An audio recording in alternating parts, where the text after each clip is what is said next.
quelle est la forme du coût moyen? Eh bien, on va refaire notre graphique qui représente le coût marginal, le prix, mais aussi le coût moyen, puisque les ordres de grandeur sont similaires. Ce sont des valeurs en euros ou en dollars. Et sur l'axe des abscisses, je mets mes quantités. Ce qu'on peut dire sur le coût moyen, c'est que dans un premier temps, le coût moyen, comme le coût marginal, est décroissant. Donc le coût moyen a tendance à décroître. Arrivé à un certain seuil, le coût moyen prend une forme différente, c'est-à-dire qu'il a tendance plutôt à remonter.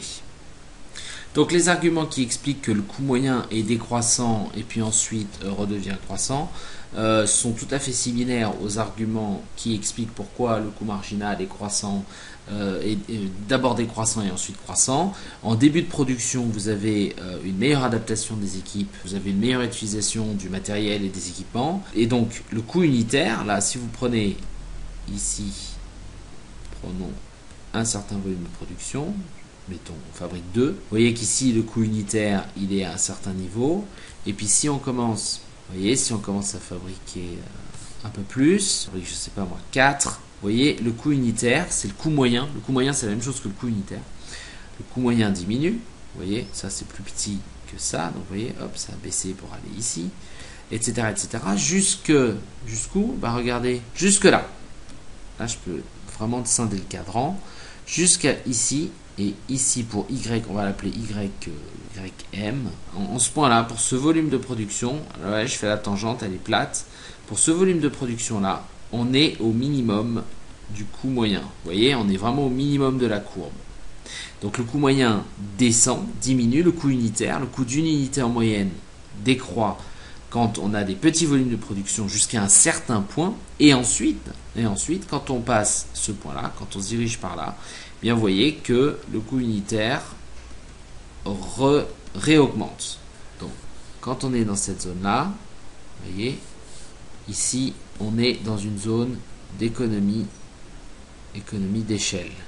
Pourquoi est-ce qu'on parle d'économie d'échelle? Eh bien, parce que précisément, on fait des économies avec l'échelle. L'échelle, c'est l'échelle de la production. Quand l'échelle de la production augmente, c'est-à-dire quand la production augmente, Y, c'est les quantités produites. Quand les quantités produites augmentent, le coût unitaire ou le coût moyen diminue. Vous voyez, ça baisse.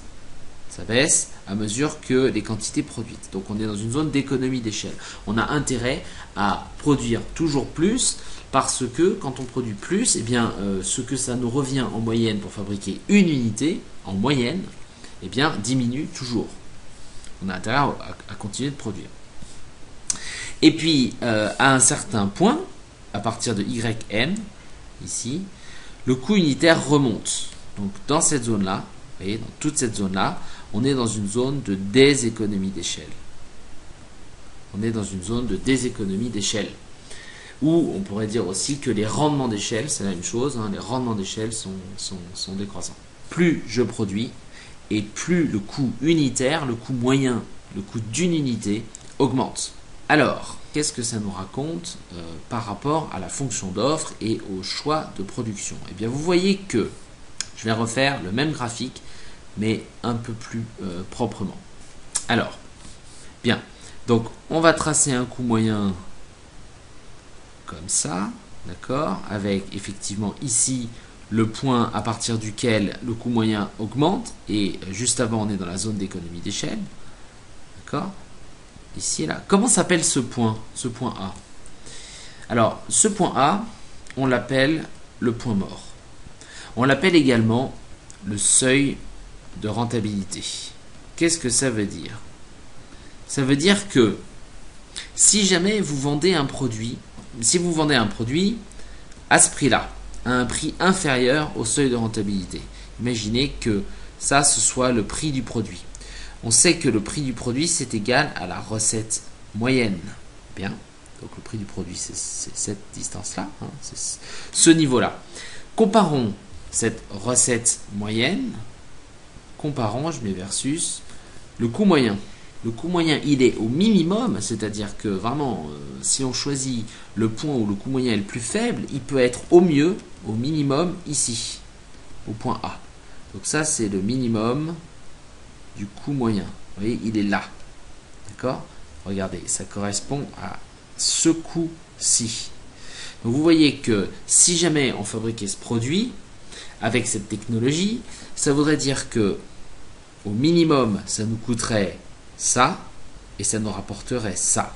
Donc forcément, dans ce cas-là, la recette moyenne est toujours inférieure au coût moyen, ce qui veut dire donc que dans ce cas-là, le profit est négatif. Et donc vous voyez bien que cette idée de point mort ou seuil de rentabilité, ça veut simplement dire, ça veut dire que pour la production soit rentable, il ne faut pas que la recette moyenne tombe en dessous de ce seuil-là. Ce seuil-là ici, qui est le minimum du coût moyen, qui est donc le point mort, le seuil de rentabilité, d'accord, c'est le prix en dessous duquel l'entreprise ne peut pas faire de profit. D'accord ? L'entreprise, si le prix il est inférieur, si le prix il est là, l'entreprise ne trouvera aucune quantité qui lui permet de faire du profit.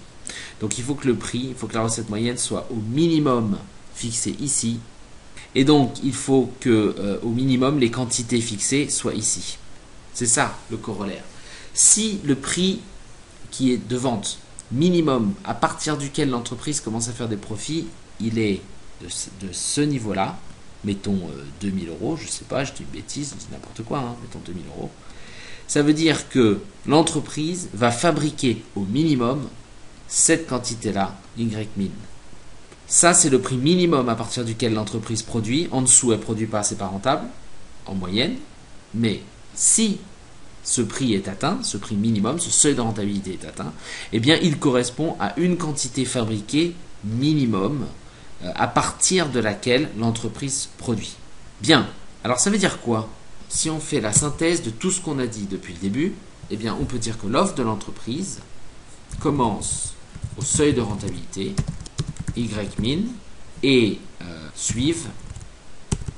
l'offre suit le coût, la partie croissante du coût marginal.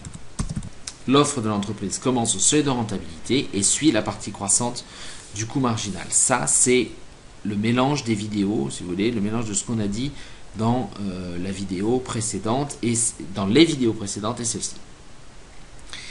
Bien, alors, pour représenter ça graphiquement, il faut simplement qu'on ajoute le coût marginal. Donc, il faut répondre à une dernière question. Quelle est la position du coût marginal par rapport au coût moyen ? C'est une bonne question, regardez, si on reprend tout depuis le début, on a le coût marginal, on sait qu'il a cette forme-là. On sait aussi qu'on a un coût moyen et que le coût moyen, il a en gros cette forme-là. Simplement, on ne sait pas où se place cette courbe dans ce graphique-là. Et elle se place certainement pas là, c'est pour ça que je vais l'effacer. Donc pour pouvoir mettre les deux ensemble, il faut savoir où est-ce que va se placer le coût moyen par rapport au coût marginal. Alors, il suffit de réfléchir. Imaginez que le coût marginal soit inférieur au coût moyen. Ça veut dire que la dernière note que vous avez reçue est plus faible que votre moyenne. Donc si vous avez une moyenne, pour l'instant vous avez eu 3 notes et votre moyenne c'est 15. Imaginez que votre nouvelle note ce soit 14. Que va devenir votre moyenne ? Eh bien votre moyenne baisse.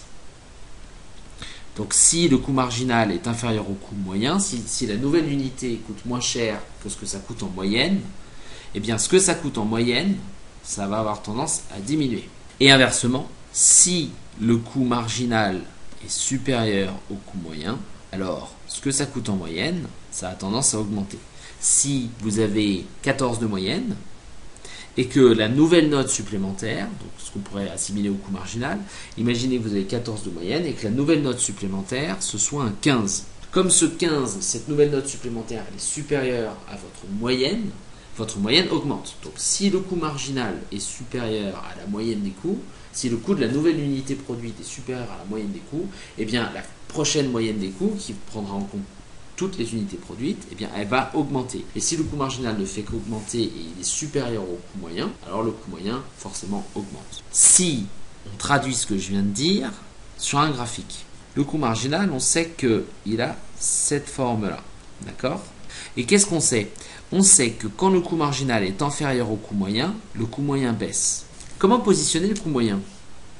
Le coût moyen, ce n'est pas que le coût variable, ce n'est pas que le coût marginal. Le coût moyen, il y a aussi des coûts fixes qui sont pris en compte dans le coût moyen, puisque le coût moyen, je vous rappelle, c'est le coût total divisé par la production. C'est-à-dire c'est le coût fixe plus le coût variable divisé par la production. Donc, il n'y a pas que du coût variable et il n'y a pas que du coût marginal. Dans le calcul du coût moyen, il y a aussi les coûts fixes. Donc, le coût moyen a toutes les chances d'être supérieur. Le coût moyen va être supérieur ou égal au coût marginal. Donc, on est au début de production. Pour la première unité, le coût marginal, il est inférieur ou égal au coût moyen. S'il n'y a pas de coût fixe, le coût marginal sera égal au coût moyen, c'est-à-dire que la première unité, c'est aussi la dernière unité, et c'est aussi l'unité en moyenne, puisqu'il n'y en a qu'une. Donc, s'il n'y a pas de coût fixe, le coût marginal sera égal au coût moyen. Et s'il y a un coût fixe, le coût marginal, c'est-à-dire ce que ça coûte de fabriquer juste cette unité, sera probablement inférieur au coût moyen, puisque le coût moyen prendra en considération le calcul du coût fixe. Donc, au pire, le coût moyen il part ici, et au mieux, le coût moyen il partira de plus haut. Donc, imaginons qu'il parte de là. Si le coût moyen part de là, c'est-à-dire que le coût moyen est supérieur au coût marginal. Or, on a vu que quand le coût marginal est inférieur au coût moyen, ou quand le coût moyen est supérieur au coût marginal, le coût moyen diminue. Donc là, on sait que si on part de là, le coût moyen, il diminue. Et alors, s'il baisse, il va croiser à un moment donné le coût marginal. Et s'il baisse et qu'il croise le coût marginal, le coût moyen sera en dessous du coût marginal. Donc on sera dans ce cas de figure-là. Si le coût moyen est en dessous du coût marginal, est inférieur au coût marginal, le coût moyen augmente. Ça veut dire que le coût moyen baisse tant qu'il est en dessus du coût marginal. Donc tant que le coût moyen est supérieur au coût marginal, au-dessus, le coût moyen baisse. Et dès qu'on croise et qu'on va passer en dessous du coût marginal, quand le coût moyen sera en dessous du coût marginal, alors le coût moyen va augmenter. Vous voyez, ça baisse tant qu'on est au-dessus, coût marginal. Et dès qu'on passe au-dessus, le coût moyen monte. Et ici, au point de croisement ici, c'est là où le coût moyen est à son minimum. Donc vous voyez que le coût marginal et le coût moyen, ça c'est très important, se croisent au seuil de rentabilité. Le coût marginal coupe le coût moyen, donc à la fin des économies d'échelle, au point mort, c'est-à-dire pour le montant minimum de production que l'entreprise va produire. Si on revient à ce qu'on a dit, l'offre de l'entreprise commence au seuil de rentabilité Y-min, donc l'offre de l'entreprise elle commence là, et suit la partie croissante du coût marginal. Eh bien, graphiquement, vous voyez que la production de l'entreprise commence ici, l'offre elle commence ici, et elle va continuer par là. Quelle est l'allure, quelle est la forme de la courbe d'offre? Eh bien, la courbe d'offre, c'est la partie croissante du coût marginal ici. Vous voyez, ce que je surligne en turquoise, en vert. C'est la partie croissante du coût marginal qui est au-dessus de la courbe du coût moyen, c'est-à-dire qui est au-dessus du seuil de rentabilité. Si l'entreprise produisait en dessous du seuil de rentabilité, sans savoir quel est le prix de marché, on sait que l'entreprise ne produira jamais cette quantité-là. Y, elle ne la produira jamais. Pourquoi elle ne la produira jamais? Parce que si elle produisait cette quantité-là, ça voudrait dire que le prix de marché serait égal à ça, puisqu'on aurait prix égal coût marginal. Vous voyez, on est sur la courbe de coût marginal. Or, ce prix et ce coût marginal nous donneraient une recette moyenne qui serait inférieure au minimum que peut atteindre le coût moyen. Ce qui voudrait dire que le profit serait négatif. Donc il est hors de question de fabriquer dans toute cette zone-là.